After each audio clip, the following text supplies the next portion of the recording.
bitta iltimosim bor edi. Xo'p, bemalol. Shu qizim Qur'on kitobini yaxshi ko'radi. Mashalloh.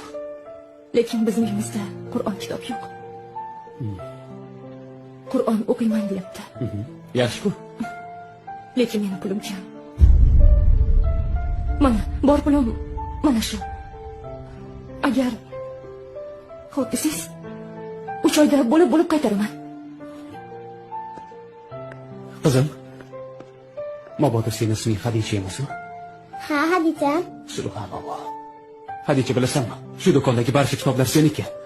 Sen tufayli bugun tushimga payg'ambarimiz Rasululloh sallallohu alayhi vasallam kirdilar va dedilarki, seni do'koningga Xadicha tashrif buyuradi va sen unga bir Qur'on kitob sovg'a qilasan dedilar. Xohlasang mana shu do'kondagi barcha narsalar seniki. Sen juda barakali. Alloh sen mehribon, Allohu Alloh. Seni deb kuydi bu jon.